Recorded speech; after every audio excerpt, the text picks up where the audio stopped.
Have you ever jumped from hobby to hobby and business to business? Or have you ever felt useless even though you know so many things, but still can't help that and end up achieving nothing at all? Well, that's my life story. And as a kid, I always jumped from one thing to another. I really liked to figure things out by myself.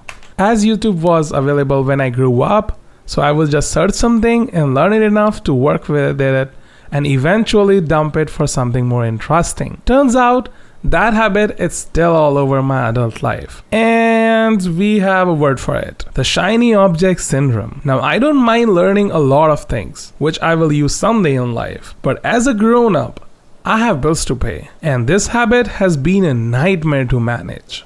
I struggle a lot to choose from one thing to another as a career. And among all the things I liked, even after successfully choosing a career, there were still many things I wanted to do alongside my job. Now you may think it's a good thing to have so many interests and passion, but not if you can't manage them properly. It can take away your focus from your priorities, like your work, because at the end of the day, you need to pay your bills. You don't want to end up like me, blaming myself and feeling useless because you're not progressing at your work, and all the random things you learn are of no use to you here. You basically feel like you have wasted your time. Today, I'm going to tell you how I got myself out of this habit of jumping from one thing to another, and how I climbed out of the pit I dug myself into. Step 1. Choosing a career. The first step for anyone, whether they have multiple passions or interests or nothing at all, is to choose a career, because at the end of the day, we all have to pay for our living. And the best formula I have come across is Ikigai. It works for anyone. For those of you who don't know what Ikigai means, it's a Japanese concept that refers to a passion that gives value and joy to your life. That's the passion you want to choose to follow, to make a career out of. In the middle of this diagram is the Ikigai, which is the combination of all these elements. In my opinion, Ikigai is an excellent formula for choosing the right passion as a career. For me, being a YouTuber checks all the boxes in the Ikigai diagram. And take my word for it, it's the best way to find out your career on the internet. Step 2. Managing career and interests. Now that we are done choosing a career, the next step is managing our career and interests together. As I mentioned before, people like me who get easily attracted to new things and want to learn everything have the hard time focusing and end up wasting a lot of time. We get so distracted by all the things that pick our interest that we end up not doing our main priorities well. And to avoid that, you have to learn how to manage your time really well and try to stick to your schedule. Here are some tips that worked for me. Write down everything you like to do and want to do. Emphasize on this because it's really important. For example, today I see a video of someone skydiving and I think, that's interesting. I would like to do that, but I know I'm not actually going to jump from a plane with a parachute. That's not my cup of the tea. So I would immediately stop myself from even searching about it.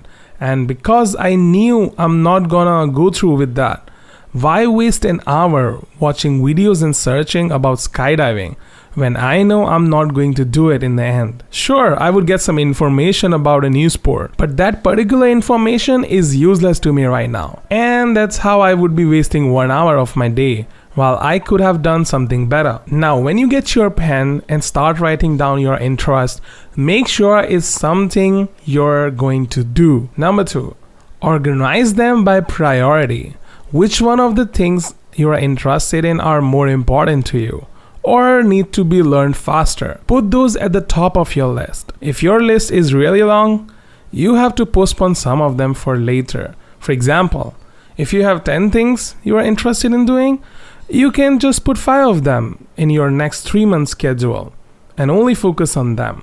After the 3 months end, you can do the rest of the things for another few months. Basically, each season of the year, you're going to focus on a particular group of your interest. This way, you would focus on each one better and you won't get overwhelmed or bored with them. because you are changing your interest each season. Number 3, find a use for the thing you learned and relate them to your career or source of income if you can. For example, one of my passion is learning to animate, and my career is being a YouTuber. So what I need to do is, while I'm satisfying myself by learning animation, find a way to use what I learned from animation to better my YouTube videos. This way, I'm enjoying my hobby and benefiting from it at the same time.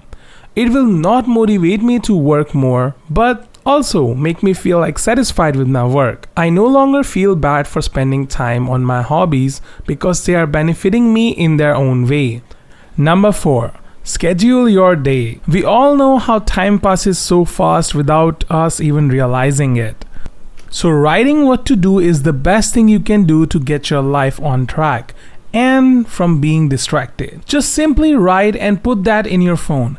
And now you know what you have to do today. I'm so tired today. Let's check my schedule. Oh, I have gym.